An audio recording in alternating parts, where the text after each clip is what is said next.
nosso convidado dessa noite, do Sempre um Papo, é poeta e polêmico. É sobre o seu novo livro, A Imitação do Amanhecer, que o Sempre um Papo tem o prazer de convidar Bruno Tolentino. Por favor.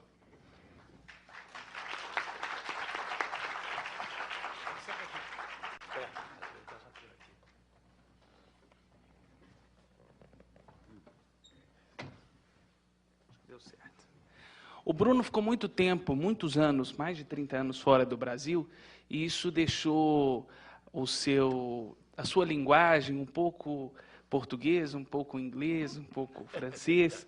Então a gente vai se adaptando e a gente vai conseguir compreender e saber um pouco mais sobre a carreira e sobre o trabalho do Bruno Tolentino.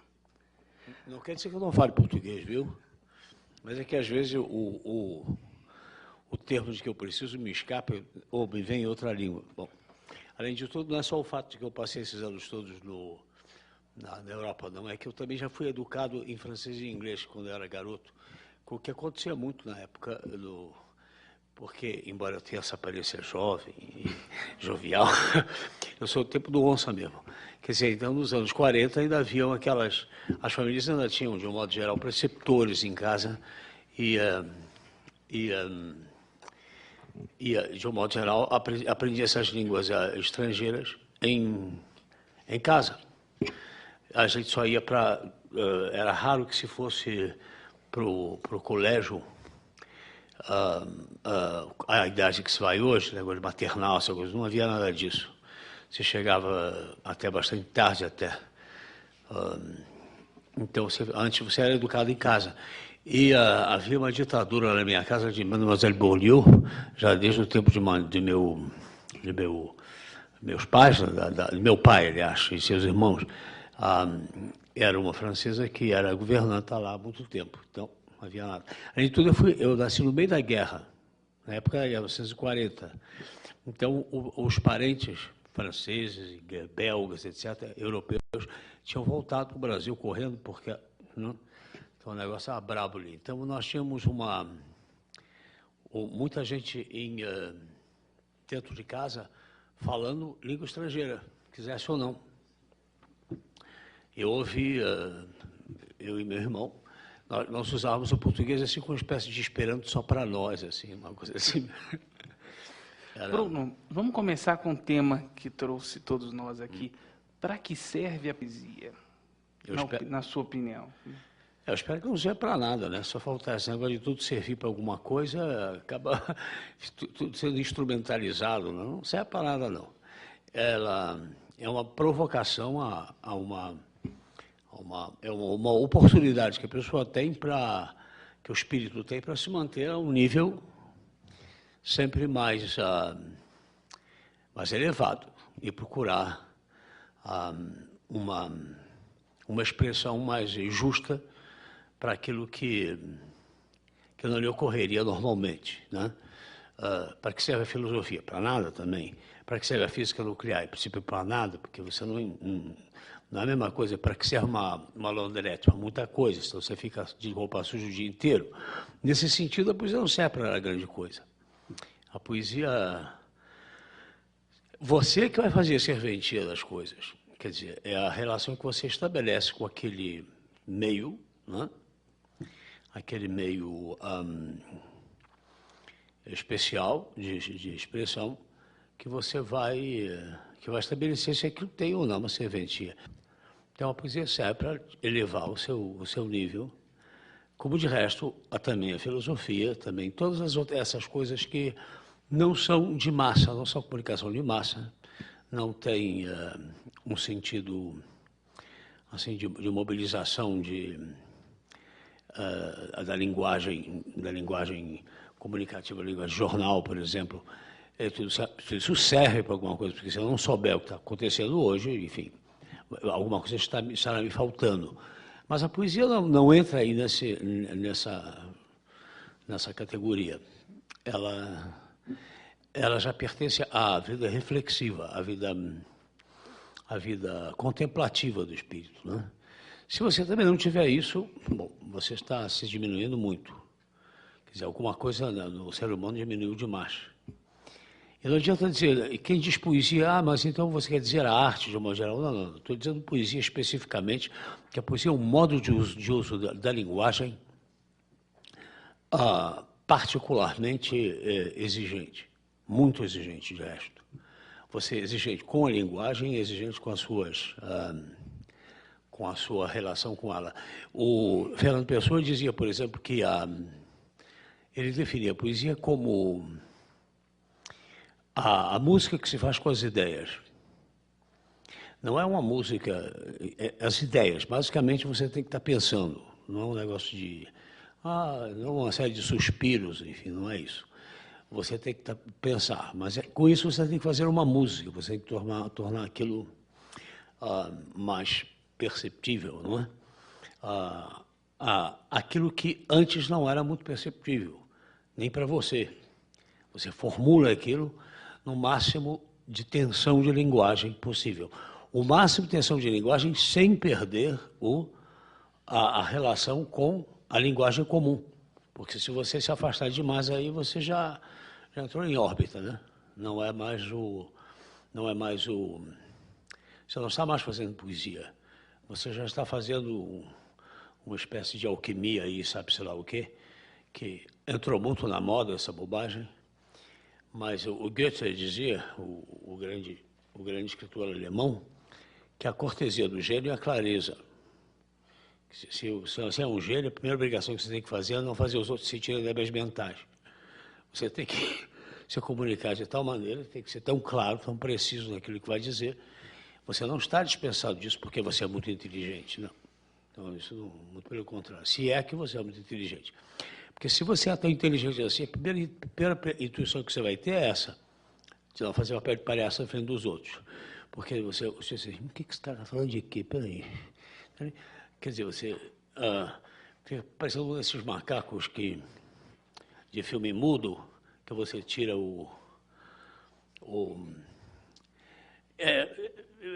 há mil maneiras de você realmente cair no ridículo total com a impressão de que você está, né? É muito comum isso. E o intelectual adora esse negócio. Então, essa chamadinha do Goethe, né, que a clareza é a cortesia do gênio, é uma coisa muito importante. Porque se você esquece isso... Por outro lado, também o Ezra Pound, no princípio do século anterior, mais ou menos 100 anos atrás, quando ele e Eliot estavam fazendo uma espécie de remembrage, uma espécie de rearrumação bem incômoda na poesia de língua inglesa, que era muito enfeitada na época, estava muito... Aquela herança da Rainha Vitória, aquele negócio todo, estava tudo muito cheio de berloques penduricalhos, como aqueles lustres de cristal, lembra aqueles que tinha assim? Eu ficava pensando, cara, garoto, mas como é que faz para limpar esse negócio aí? Aí um dia eu vi, coitada, as criadas tiravam aquele negócio lá e lavavam um por um, depois botavam aquilo tudo. Você já pensou hoje em dia, nego, fazendo... eu ficava... E outra coisa que me impressionava, parece uma parte, mas tudo tem a ver. O modo como elas faziam fios d'ovos. Eu gostava muito de fios d'ovos. Passei a ter um verdadeiro trauma em comer fios d'ovos. Porque ficava aquelas negras horas fazendo assim... fio por fio, de puxa, mas que é isso? Depois eu vou lá, como todos só, passei a ficar com trauma de fios d'ovos. Mas era assim, havia um certo lazer de que se abusava, né? E esse lazer fazia com que você enfeitasse cada vez mais, aquilo não precisava ser enfeitado coisa nenhuma. Então, quando perguntaram ao Eliot, mas ao Joyce, não, perdão, que Joyce? Nós éramos enfeitados. Ao Paulo do que eles queriam fazer com aquela revolução, ele disse, olha, a ideia é conseguir escrever poesia pelo menos tão bem quanto prosa. Aquilo pareceu assim uma provocação, mas não era, tinha toda a razão. O que você pede ao texto de prosa é inteligibilidade, a não ser que seja naturalmente filosofia francesa contemporânea. Aí, evidentemente, se tiver inteligibilidade, você vai expulso do Grêmio. Mas você quer, antes de mais nada, entender aquilo. Se fazer cambalhotas para entender, inclusive, quando acaba um parágrafo, começa o outro, de que é que o sujeito está falando, e, afinal de contas, qual é o assunto, não vale a pena. A ideia seria trazer a poesia a esse mesmo nível, e eles conseguiram, de resto, né?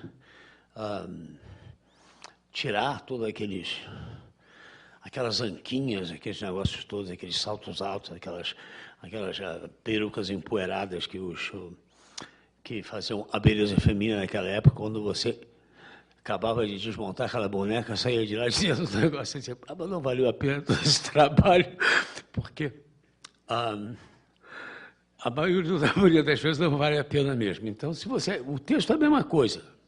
Quanto mais... Eu estou dizendo que o texto tem que ser com uma mulher nua, mas tem que me impressionar pelo menos tanto quanto, com a mesma imediatez, né? Não pode ter nada que não seja pertinente ali. Se tiver, bom. Então não serve para nada. Serve para simplificar a vida e, ao mesmo tempo, que a elevar o espírito, etc. E qualquer outra explicação, qualquer outra, é uma presunção. Eu acho que por aí, contentemos-nos com isso, que já não é pouco. Conseguiríamos viver sem a poesia? Não, eu acho que não. Eu, em todo caso, não. Mas, enfim, eu acho que... Não, nós não conseguiríamos, não. Ninguém consegue viver sem beleza, na verdade, né? Eu sei que tem o orangotão, o urubu, etc. Talvez ele... Mas, gente mesmo... Humanos, não. Nós temos uma necessidade de uma corda, alguma coisa... como é que eu vou dizer? Alguma coisa... de ordem estética que precisa ser respondida, né? Você não pode deixar aquilo enferrujar. Nós não conseguiríamos viver sem piano, não. Até porque a linguagem iria ficar cada vez mais ou emberlocada, igual esses lustres, etc., ou então ia ficar cada vez mais banal, até que deixasse de ter qualquer função. Aí sim, deixaria de ter qualquer função que não fosse imediata, que não fosse... Isto é um copo d'água. Não estou dizendo coisa disso, não está vendo que é um copo d'água, está pensando que é o que é um balde. Quer dizer, não dá para você... A metáfora, a dimensão simbólica da vida, a metáfora, a dimensão simbólica da vida, é alguma coisa a que o ser humano tenderá sempre, né? Ele tenderá sempre a se exprimir naqueles termos. A tentativa de reduzir tudo a um entendimento conceitual, a uma coisa óbvia e evidente, etc., vai sempre fracassar, porque vai ficar sobrando sempre uma margem que vai ficar inassumível, como eu disse, inatendida. Você não vai ter, aquilo não vai ter... você vai ter insatisfeito, você vai ficar insatisfeito naquela margem. Alguma coisa em você de muito profundo. E à medida que isso se acumula, você vai ficar... você vai secar, né? Vai ficar cada vez mais seco. A dimensão da aventura, a dimensão da fantasia, da vida humana, todo mundo sabe que é indispensável. Você diz, mas hoje está sobrando. Não, não está sobrando, não. A caricatura disso está sobrando. Mas a realidade disso, não. Isso aí é uma coisa muito mais... é muito fácil caricaturar alguma coisa. Você dar aquilo como aquilo de fato é, já é diferente. Você está lendo um livro agora, por exemplo, vamos aproveitar e fazer propaganda do próximo papo, né? O livro do Cocho, né? Como é que chama? Do golpe ao Planalto. Do golpe ao Planalto. O que impressiona nesse livro, eu não sou nada de acordo com as coisas que ele faz, nem diz, nem coisa nenhuma. Ele está de um lado e eu do outro, ele se dá do espectro das coisas, mas a verdade é que o livro nós estávamos vendo no avião, disputando um pouco aquilo, porque dá uma vontade danada de continuar a ler aquilo. Aquilo se flui com uma tal evidente pertinência, tudo ali é pertinente, você não pode tirar... para que está aqui isso demais? Não tem berloques, não tem lustre de cristal ali dentro, não. Agora é direto naquilo. E a poesia que nós queremos é essa, assim, que tenha essa mesma imediatez, né? Essa mesma precisão. Ela tratará necessariamente de coisas mais sérias, mais digamos, mais sérias, não sei se é a palavra, mas assuntos mais graves. Essa música que se faz com as ideias, será que mas sem cair jamais na abstração. Ela não pode se tornar abstrata, porque se ficar um negócio puramente abstrato, ninguém se interessa por isso. isso aí não tem mais a ver comigo. Nós dizemos? Só informar que o Ricardo Couto, jornalista, é o próximo convidado do Sempre um Papo, dia 22. Bruno, vamos falar um pouco sobre o seu novo livro, A Imitação do Amanhecer, que reúne 538 sonetos e demorou mais de 20 anos para ficar pronto, né? Mas isso é normal comigo, né? A única coisa que saiu um pouco feito assim, com muita rapidez na minha vida fui eu mesmo, só levei 9 meses. Mas o resto tudo demora muito, entendeu? Como eu nunca me conformei muito com o assunto. Tanto assim que esses anos todos, e já tem ano que vem, eu faço 50 anos de escrita, e outra vez não parece, né? Mas eu comecei por volta de 16, 17 anos e sempre escrevi com muita lentidão. O meu livro de poesia, que saiu mais depressa e assim mesmo, a toque de caixa, porque precisava sair, porque estava me enchendo muito o saco que eu tinha, enfim, era absolutamente urgente que eu terminasse aquilo, levou 9 anos. Foi A Balada do Cárcere, que foi, acho que são 9 anos mais ou menos. Algo assim. Em todo caso, e o primeiro que eu fui obrigado a publicar, porque eu ganhei o prêmio Revelação de Autor, tive que sair do Brasil logo em seguida, por causa do golpe militar, eu realmente não dou para isso. Esse negócio de nego sabe com quem está falando, não sei, vou me embora daqui, fale uns com os outros. E eu não quero saber se foi uma boa coisa ou má coisa. Ditadura nunca presta, nunca serve para nada. Esse negócio de nego estar mandando outro calar a boca e deixa que eu faço esse negócio. Eu tinha que ir embora. Resultado, eu tive que terminar aquele livro e publicar aquele livro antes de ir embora. Só 7 anos. Foram só 7 anos. Normalmente as pessoas tendem a fazer com muito mais rapidez. Mas, para ficarmos num ícone a que eu me refiro muito, e que sempre foi um modelo para mim, muita coisa, o Goethe, né? O Goethe levou, quantos? 40 anos para fazer o Fausto, né? Entre o primeiro e o segundo Fausto. Quantos anos levou, não me lembro exatamente quantos, mas foram muitas décadas para o Quixote ficar pronto, né? Cervantes também não tinha pressa nenhuma.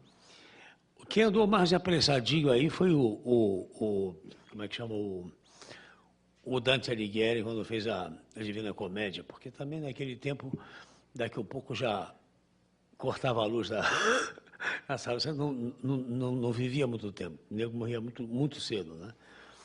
Mas assim mesmo, não foi assim uma coisa da noite para o dia. Os meus livros demoram muito, de maneira que esse ter sido escrito de setembro de 79 até dezembro de 2004, parece assim uma coisa excepcional. Não é muito normal comigo. O livro que mais demorou, O Mundo como Ideia, o anterior a esse, isso foi de 59 a 99. Foram 40 anos, pronto. E assim, porque eu resolvi 40 anos, uma ideia, estava um número redondo, muito interessante, mais do que isso, os 40 anos, bota o sabedor que já estou me adiantando aos 40 ladrões do Alibaba ainda, entende? Então, 40 me pareceu um número da moda.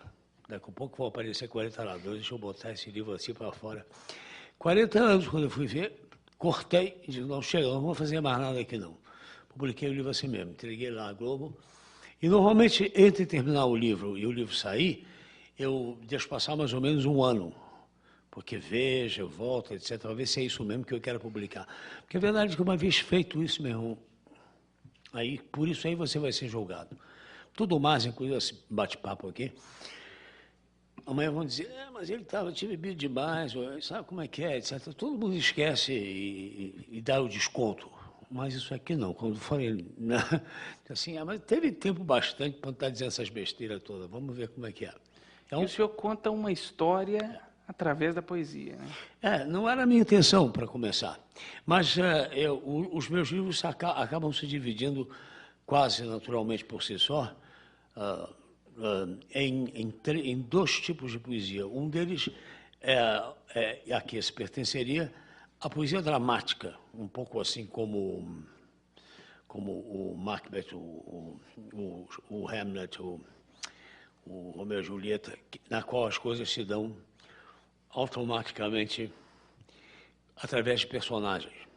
É claro que a Julieta não é o Shakespeare é claro que também não é o Romeu, etc, etc. Mas ele cria aqueles personagens e ele está em todos eles, etc. Eu tenho 3 livros assim, As Horas de Catarina, que é supostamente o diário de uma freira que entra para o convento, etc., uma freira fictícia, mas baseada em caracteres reais, inclusive Santa Teresa de Ávila e outros depoimentos de pessoas sérias,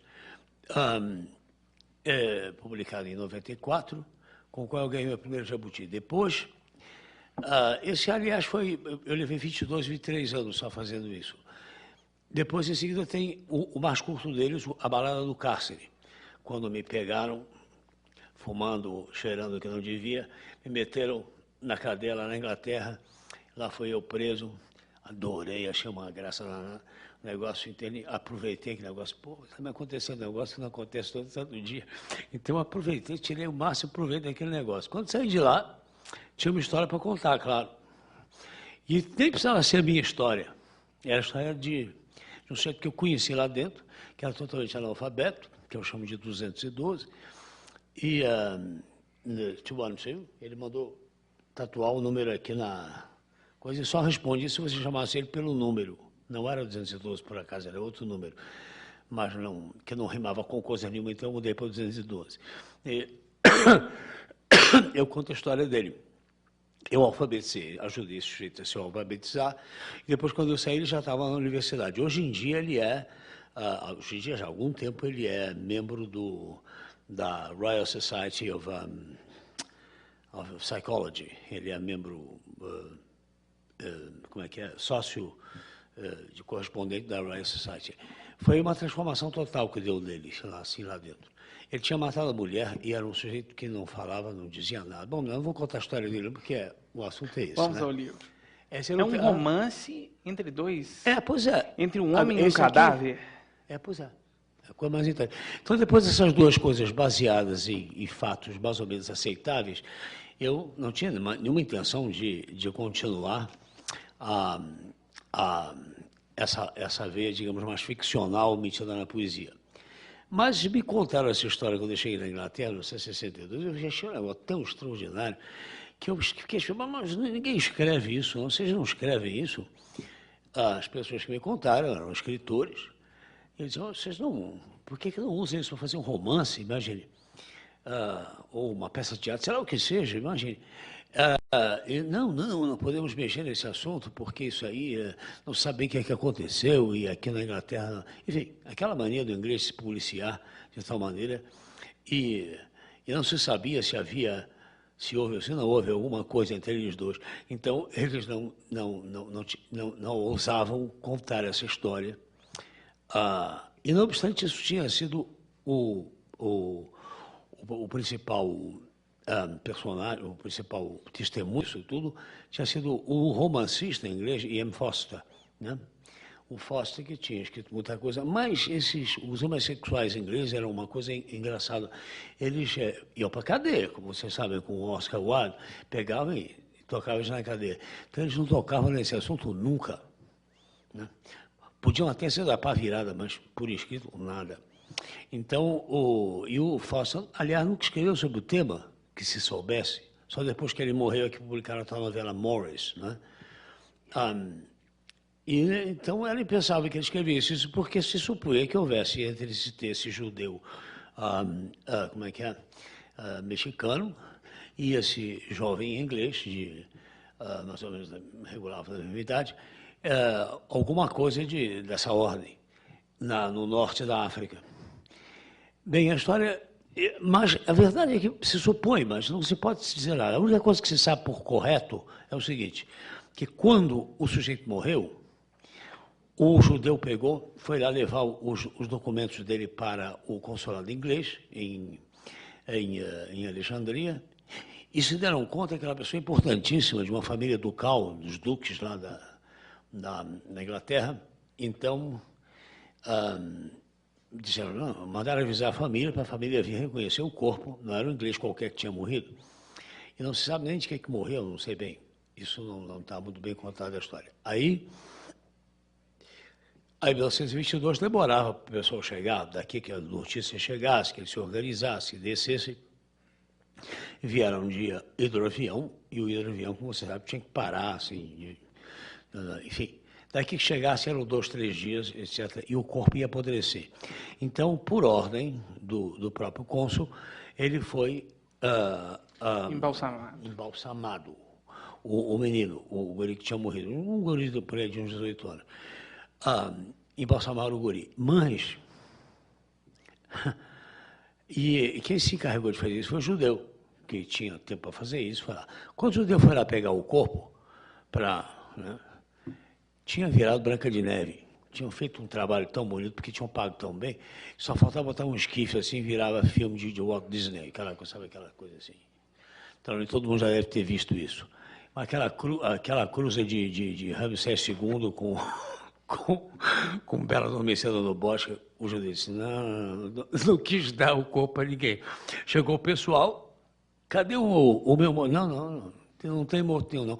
Mas não tem. E não dava para provar que era ele, porque quando você faz o embalsamamento, somem as expressões digitais. Então não havia nenhuma prova legal. E a transformação era de tal ordem. Alguém viu o corpo de algum corpo embalsamado alguma vez? Recém-embalsamado? Pois é muito comum nos Estados Unidos. Quando veio para cá, em 1953, a Carmen Miranda, ela também veio toda bonitinha, aquela coisa. Você sabia que era a Carmen Miranda? Tinha uma vaga ideia de que era ela mesma. Eu fui ver, porque aquilo ficou aberto à visitação pública, e parecia ela, mas parecia e não parecia. Ela tinha sido embalsamada, enfim, preservado aquele corpo e colocada lá.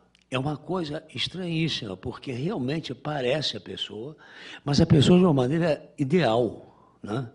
Ideal tanto quanto possível, um corpo que não se mexe, que não diz nada. Não é ela toda pintada, só faltavam as bananas, os abacaxis, o resto tudo estava ali. Ela ia...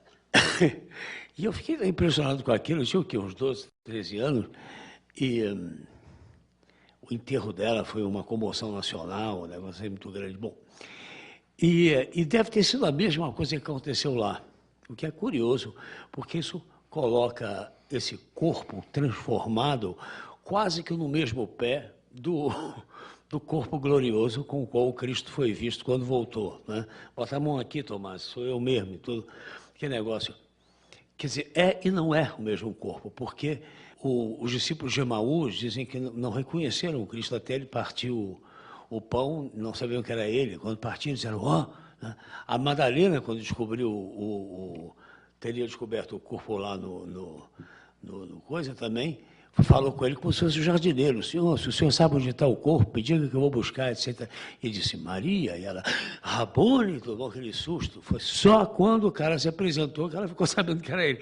Então, alguma coisa no corpo glorioso assim mostra que, pelo menos é como a Bíblia o descreve, é e não é a mesma pessoa. Quer dizer, parece, e é um parecer que é tão mais do que aquilo, né, supõe-se, que...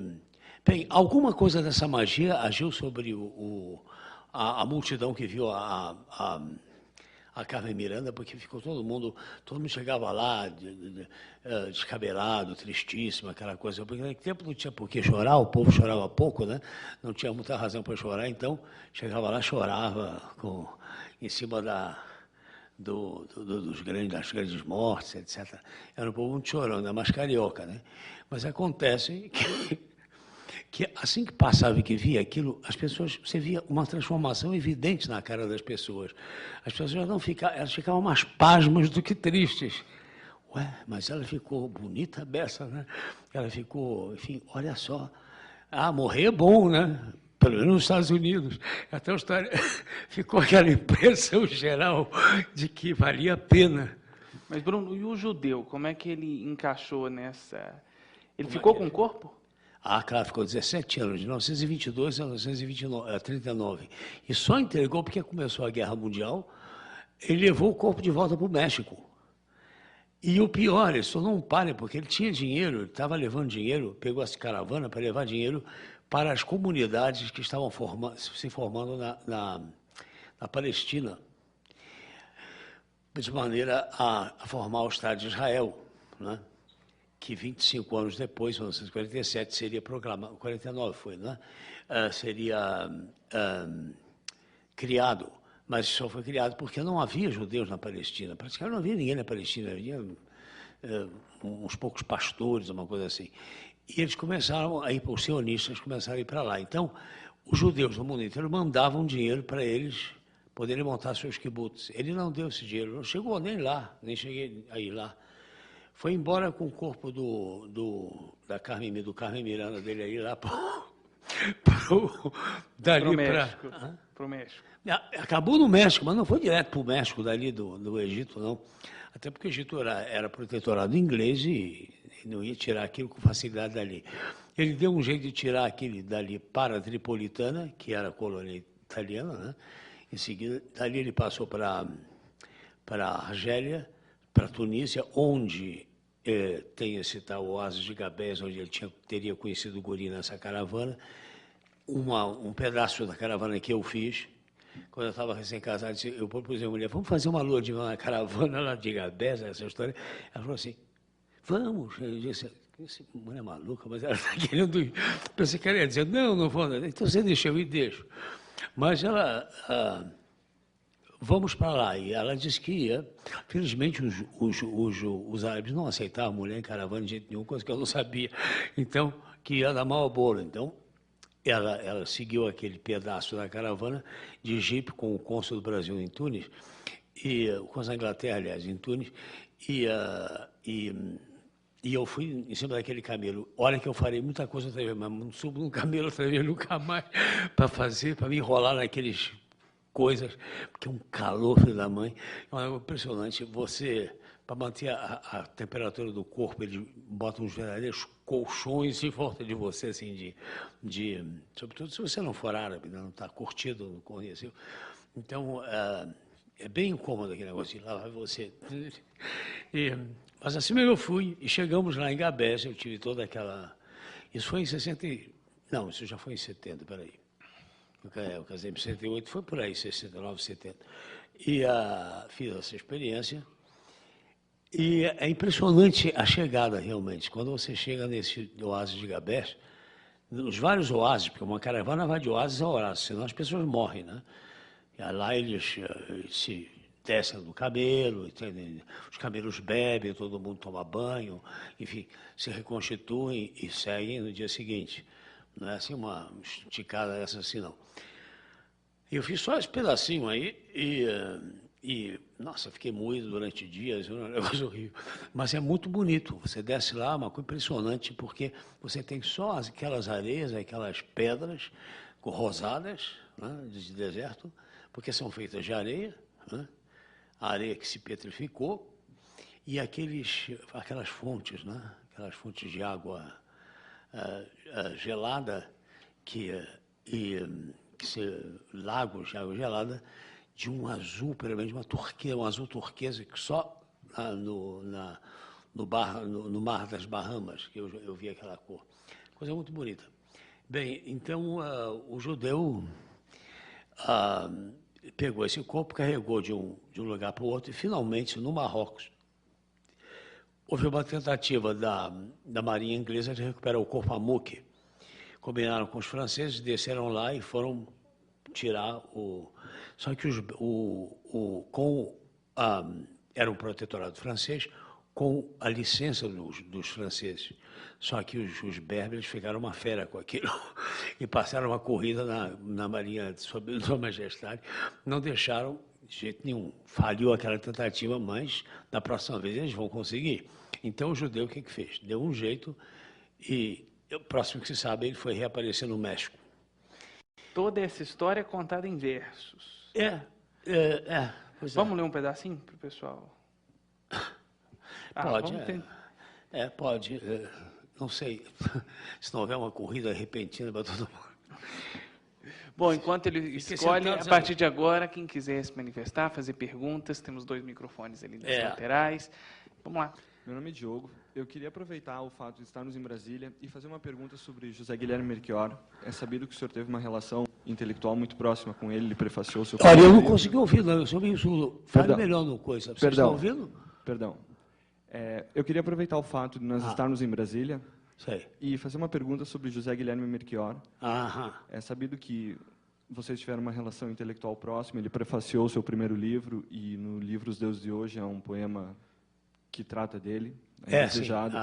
A Indesejada, né? Pois. Então, se o senhor pudesse falar um pouco sobre a sua relação intelectual com ele, o papel do Melchior na cultura brasileira e como a cultura brasileira perdeu... Uma das pessoas mais inteligentes que já nasceram nesse país, não é? O Zé Guilherme Melchior, o Zé Guilherme éramos praticamente da mesma idade. Aliás, foi uma sorte nessa época, éramos bastante diferentes, mas éramos três pessoas muito espivitadas e muito como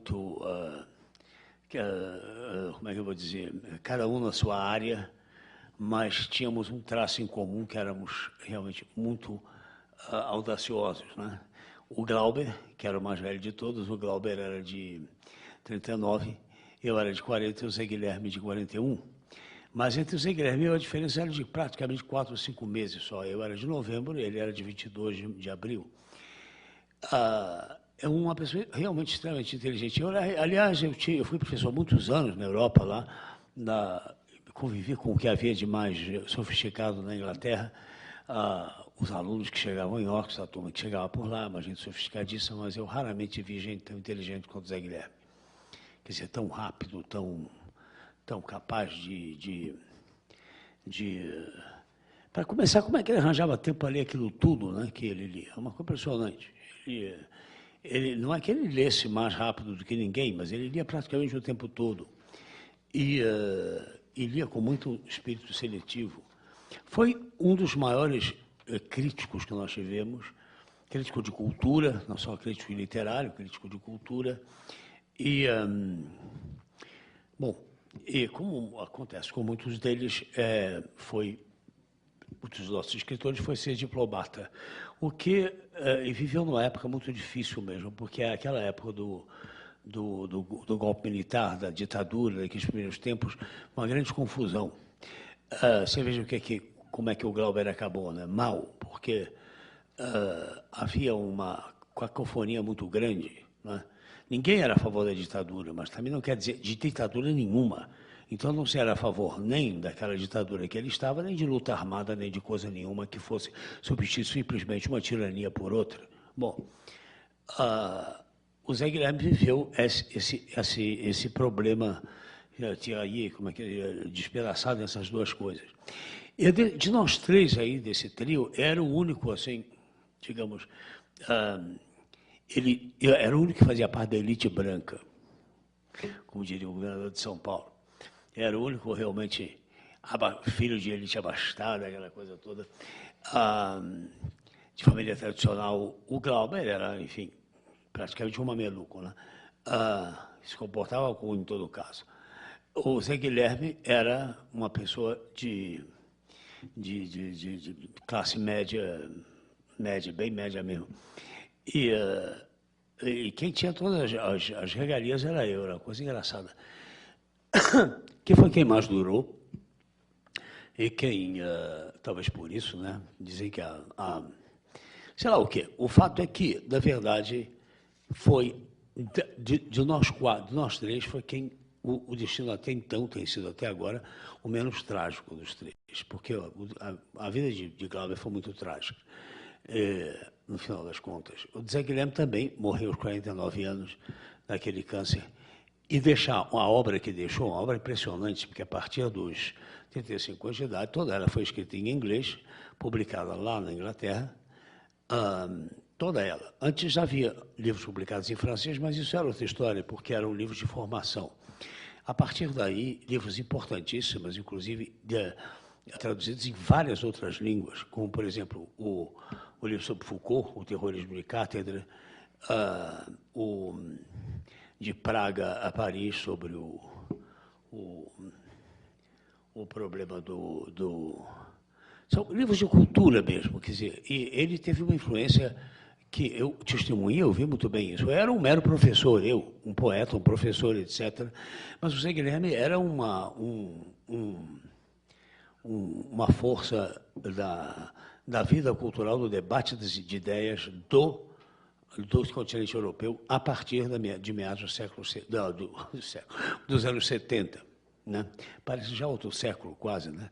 30 anos atrás. Ele, morreu, e aqui neste país, que é admirável sob tantos aspectos, esta corja sem vergonha, que aí está, a começar pela USP, não é? Essa Rive Gauche du Tietê, essa porcaria, eles fazem tudo para negar a existência do Zé Guilherme. Quer dizer, eu cheguei a dar uma longa entrevista quando ele fez 10 anos de morte para o caderno Mamais da Rolha de São Paulo, né? E quem me entrevistou foi esse cretino aí, que hoje em dia fala pelo primata presidencial, como é que é o Singer, como é que chama? Não é isso? Ele fez essa coisa toda e me fez muitas perguntas assim, um rapaz muito bem educado, muito bem arrumadinho, parece aquelas azeitonas recheadas, né? Pois é, mantidas naqueles vidros transparentes. Bem, esta coisa, filha da mãe, tudo o que eu disse a favor, essas coisas que eu estou dizendo aqui, né? Não saiu nada disso. Foram procurar tudo que podiam dizer contra o Zé Guilherme, não tem nada para dizer contra o Zé Guilherme. Abafou, matou a pau e pronto. Quer dizer, um garoto lá da Tijuca, né, que não tinha nem sequer ninguém na família, porque já tinha vários escritores da minha família, né? Tem poetas satíricos desde o século XVIII, quer dizer, pelo amor de Deus. Então, que eu consiga fazer alguma coisa não é nem assim tão espantoso. Mas o Zé Guilherme, quer dizer, acabou de sair ali, é quase uma espécie de Machado de Assis desbotado, porque ele era muito branco, parecia um bicho de goiaba, né? Quer dizer, como é que ele foi, como é que ele conseguiu tudo isso? E essa corja, filha da mãe, esses safados, essa gente desprezível, nojenta da USP, da Folha de São Paulo, como é que é, da Companhia dos Caretas lá, essa coisa, essa gente tapa um negócio como se o Zé Guilherme não existisse, não tivesse existido, como se não fosse uma glória nacional. Ele teve que concorrer 2 vezes à academia para poder ser eleito. É claro que ele era muito monstro. Quem é que concorreu com ele? Uma pessoa certamente de muita qualidade. Mas aqui elegeram um cretino do Bernardo Welles para a academia em lugar do Dr. Juscelino. Foi a única eleição que o Dr. Juscelino perdeu, foi para Bernardo Welles, como você sabe. Quem é Bernardo Welles? Vocês sabem quem é Bernardo Welles? Alguém sabe? Acho que nem em Goiás mais sabem, né? Quem é Bernardo Welles, se algum dia se soube. Pronto. Então, o Zé Guilherme foi um dos gênios que esse país teve, deixou uma obra importantíssima que eu me pergunto por que ainda não está na Aguilar, toda ela traduzida para português, colocada em português. Eu já me prontifiquei a fazer aquela tradução toda, né? Traduzir tudo, para que aquilo possa estar na Aguilar, porque é uma das... Quer dizer, o que aquilo tem de inferior à obra de José Veríssimo ou de Silvio Romero? Ao contrário, né? Nada de inferior. Ou mesmo de Gilberto Freire, ou mas essa história, isso aqui, nesse sentido, não é bem um país. É um leilão em que a vaca ganha, compra o comprador, né? E acaba o leilão com a vaca possuindo tudo, né? E aí vai tudo para o brejo. Então é uma vergonha isso. Eu quero saber o seu telefone, meu bem. O seu nome, tudo bem, mas... Eu quero lhe perguntar o seguinte. O senhor vê alguma ligação entre a tristeza e a poesia, ou seja, aquela busca de alma? Porque nem todos se interessam e, como foi dito no início, cada um dá serventia às coisas conforme quer. Então, eu queria saber se tem alguma relação, na sua opinião, entre felicidade, tristeza, fazer poesia. E mais uma coisa, entre a inteligência e a mediocridade, até que ponto as pessoas que não buscam uma intelectualidade são mais felizes do que as outras que são mais inquietas? Minha filha... O que você pensa sobre isso? Eu acho, por exemplo, que antes de uma hora você me faz recordar uma das frases mais justas e mais cruéis que eu já ouvi na vida, né? Tínhamos uma amiga que dizia, mas a felicidade neste mundo, sobretudo neste país, é nascer burro, crescer ignorante e morrer de repente. já estamos conseguindo morrer de repente aqui, não tem problema não, né? Quer dizer, quando ela nascer burro já não é tão fácil, que o brasileiro não é muito chegado à burrice instintiva, não. É uma coisa que depois ele trabalha para chegar a ser burrice assim.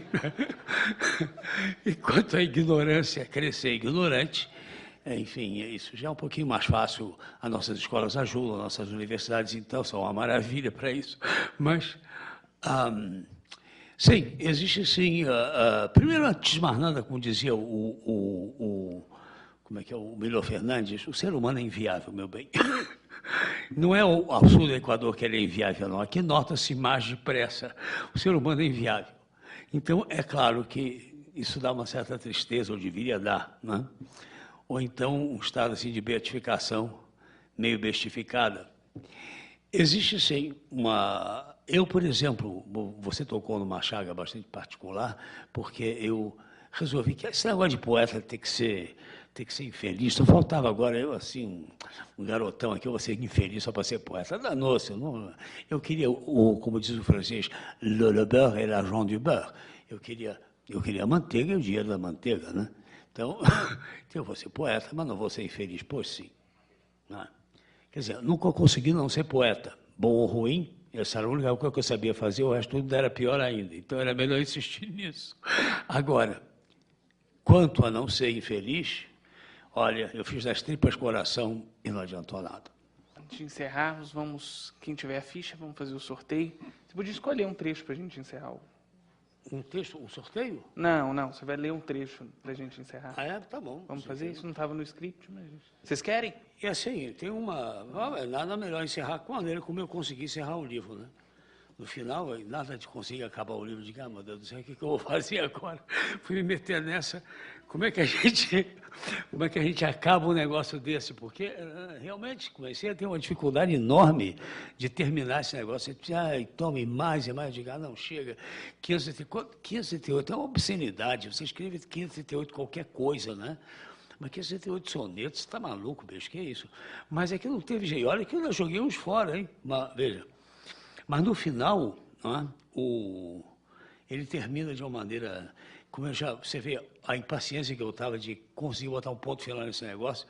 Diz assim: ouve o meu grito, ó giro eterno e luminoso, ó Via Láctea, ouve este longo soluçar de fonte estrangulada, o tordo a flutuar no Parque Antoniades, no terminal do gozo de Alexandria, a rosa exausta, cujo esposo, o verme vesperal, se obstina a cantar. Ouve como levita de lugar em lugar, incapaz de calar, giro vertiginoso. Ouve-o e socorre-o, ó encanecida irmã do imenso, ó via interminável e sem destinação. Leva-me essa espiral da boca e essa emoção do corpo, ó extravagante. Leva-me o coração e embala-o e que adormeça este arroio suspenso. Ó Via Láctea, ó luminosa irmã, segundo Apolinaire dos fios brancos d'água vã, a água furtiva que visita o chão do mundo e vai se evaporando também. Ó minha irmã, mais ancestral, mais nebulosa, ó vagalã dos vãos novelos em que eu ando, um moribundo no intemporal, sinal apenas de que o fundo de tudo e de mim mesmo é a solidão pagã da alma febril que se evapora e historiciza.